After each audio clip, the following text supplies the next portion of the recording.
Boo. Happy Halloween. Every year around this time, I like to give you some recommendations for some horror books in case you happen to be in the mood. I don't read horror all the time, but I do enjoy the genre. So here's some recommendations. I have 10 recommendations for you in this video, plus at the end I will mention 3 horror books that I plan on reading by the end of this year over the next 2 months. So you'll get 10 books that I have loved, as well as 3 books that I plan on reading really soon, all within this genre. I'm gonna start out with 2 recent favorites for me. I did a 24 hours of horror reading vlog and it went better than I could have imagined because I found 2 new favorites in it. So Something Wicked This Way Comes is my very first Ray Bradbury book, and what a place to start. I'm so devoted to it now. It follows 2 boys, specifically 13 years old maybe. They were born I think 2 minutes apart, one right before midnight on Halloween and one right after midnight on Halloween. They're next door neighbors, they do everything together, they live life together, they're growing up together, and then this carnival rolls into town in the middle of the night. But as you might imagine, it's not quite right. I won't tell you the details of how this carnival functions, but it functions wrong.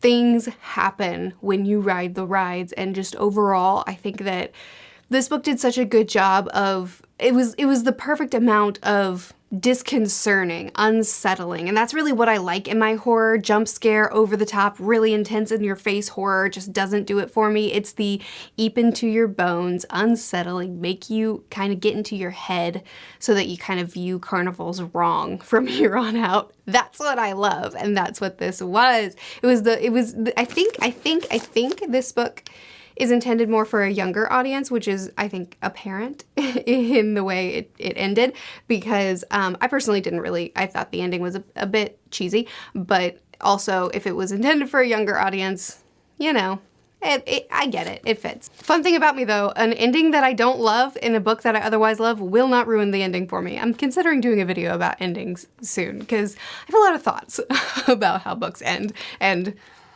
I have a lot of thoughts. But regardless, this book made me a huge fan of Ray Bradbury, and I'll be reading a lot more of his books. Night of the Mannequins is a novella. It's by Stephen Graham Jones. This is my second. Oh no, both books should be on my list. What am I doing with my life? Okay, the next 2 books.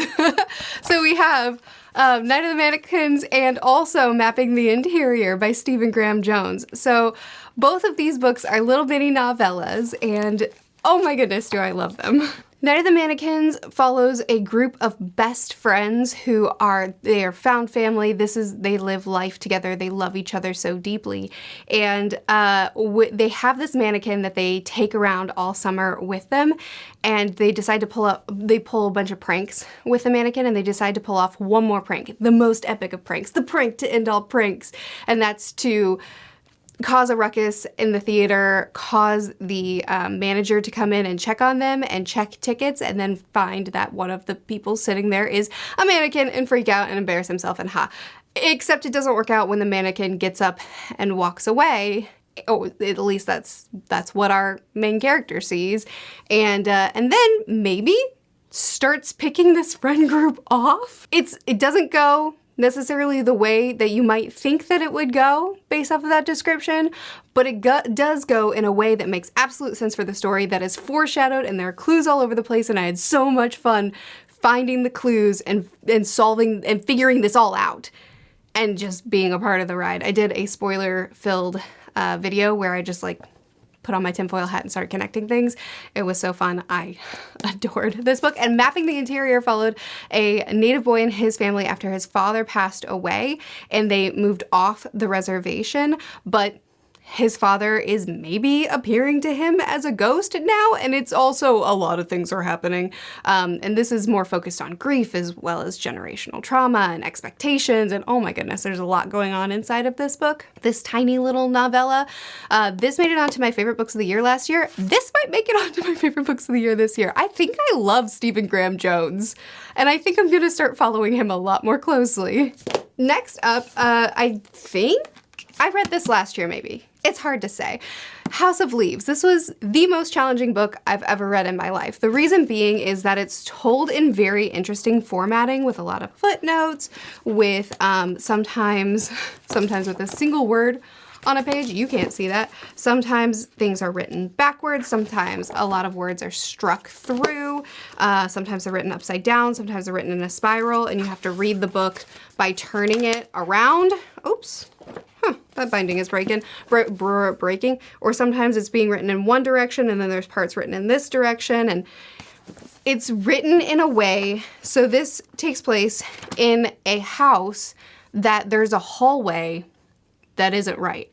And when you go down that hallway, suddenly the house also isn't right. Suddenly the house doesn't contain, it's bigger than it should be. There's rooms and there's labyrinths inside of it, and maybe also creatures inside of it too. It's told in this mixed media format with all the footnotes and with different documents and with news articles linked and articles online linked. And the reason it does all this is because this is following a family who are trying to video document their journey in this house, as well as someone who has studied it and has written notes on it, as well as there's multiple perspectives and there's multiple notes and timelines that you're following, and it's a bit chaotic. And reading the book itself is kind of like being stuck in the labyrinth too. It's kind of like also being stuck in this house.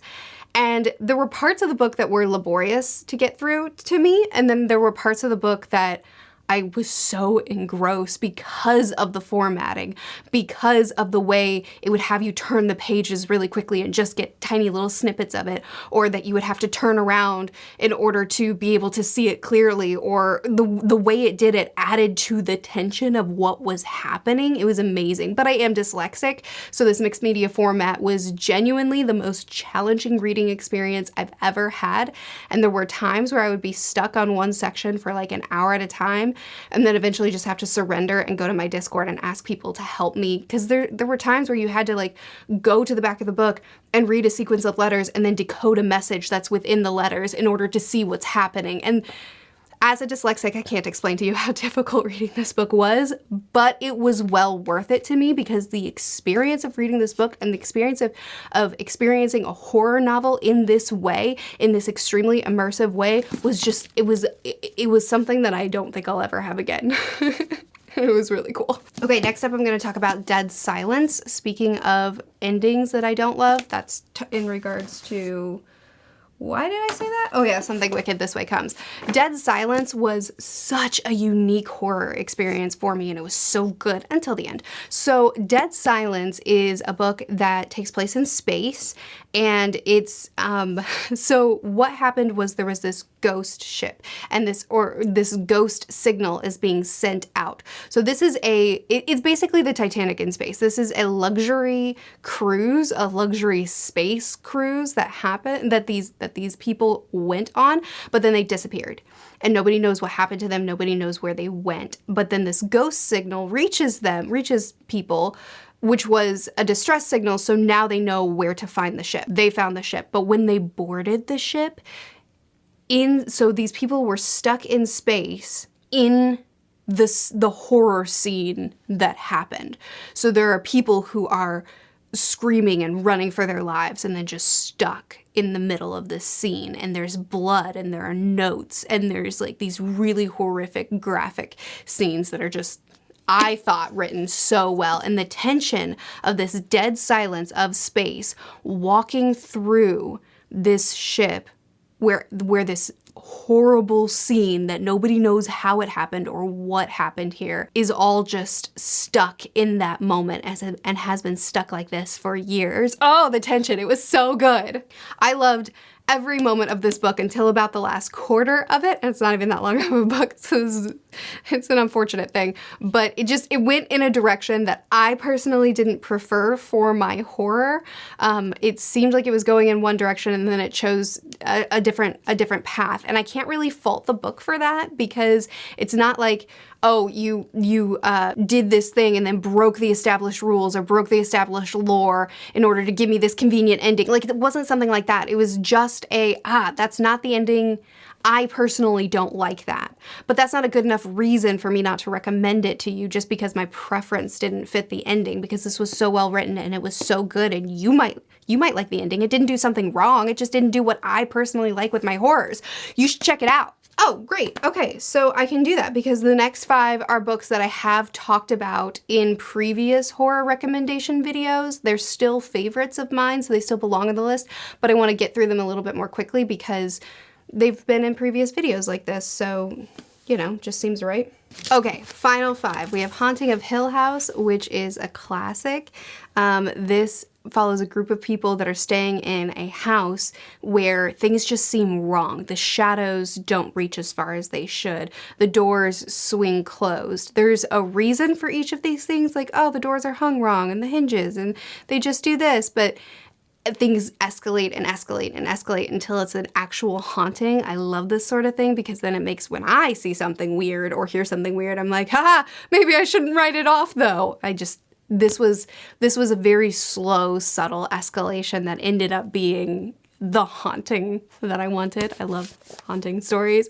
The Woman in Black, which is another haunting story. A man attends a funeral and he ends up staying at this house where, again, little things go wrong. A rocking chair rocking on its own. And this too escalates greatly. Jamaica Inn by Daphne du Maurier, one of my favorites. This is a much more subtle horror if you like more simple kinds of horror. Or maybe suspense might be better. This is where a character moves into a town that she's warned against. Don't go here. But she does. There's secrets kept. There's a spooky mansion that she's staying in. There's really vile people entering her life and a lot of just unsettling and mysterious things going on that you watch this character walk through and figure out. Daphne du Maurier is not for everyone, but I do quite like her. Pet Sematary has been on my I thought it was a different book in the viewfinder, has been on my list for years. This was sent to me by my good friend Daniel like 4 years ago, maybe, because he knew that I liked books on grief, and this book explores grief big time. It starts off with a cat dying, and then there's this myth that if you bury your pet in the pet cemetery, it'll come back, but be warned, it'll come back wrong. So the cat dies, they grieve, they decide to try to bring it back as a process, as a piece of their grief, as a piece of dealing with their grief, and it comes back and it's wrong.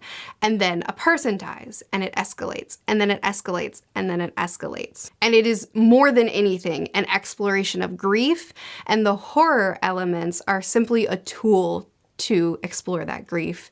And it was exactly what I needed to read at the time that I read it. And a friend of mine just read it again last month, or this month, or not again. She just read it for the first time and talked to me about it, and I got to relive certain things about it, and I just think it's an amazing book. And then finally we have Uzumaki, which is a manga. This is a town that is being haunted by, or rather plagued by, spirals, but really by obsession. When you see a spiral, it becomes an obsession to you until it takes you over in very body horror ways. And it's a collection of stories of people around this town that are essentially trapped in this town that are being taken over by these spirals. Junji Ito, he can do body horror, man.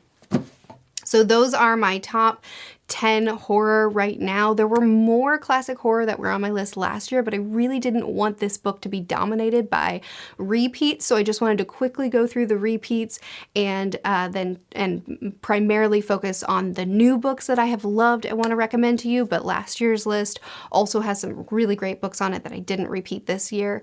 The 3 books that I plan on, the 3 horror books that I plan on reading by the end of this year, in November, I'm going to be reading Annihilation, which I know nothing about and I don't want to know anything about. So if you want to learn about it, then you'll have to Google it. But for my horror, I like to go in knowing nothing. So this TBR is not going to be me telling you about it. But all I know is this came highly recommended and it is a classic sci-fi horror, I think. So I'm going to be reading that that one's in December. Also in December is going to be The Only Good Indians by Stephen Graham Jones. I'm going to continue exploring this author. I'm very, very impressed with what I've read by him. This is going to be my first full-length novel by him. And then now talking about November. In November, I'm going to be reading The Halloween Tree by Ray Bradbury. Again, Ray Bradbury, he's an author I'm gonna look into a little bit more. So there you go. I hope you found a recommendation somewhere on this list, and if any of the 3 books that I mentioned in my TBR look interesting to you, The Halloween Tree is a novella, so it would be a quick, easy commitment. You can chat with me about it. I have a review channel, always linked in the description, where I do weekly reading vlogs as well as spoiler-filled reviews for my favorite books that I read. So if you like any of the books that are on my TBR and you feel like you want to pick them up before the end of the year too, we can talk about them over there on that channel. But I hope you found something that you're interested in reading. If you did, please chat with me about it. Or if you've read any of these and you want to talk about them further, please tell me. Or if you have a favorite that wasn't mentioned on this list, I would love to hear about it. I'm always looking for more really good horror books. I post videos every Monday and Friday on this channel, Tuesdays and Thursdays on my review channel, linked in the description. I'll see you again soon. Bye.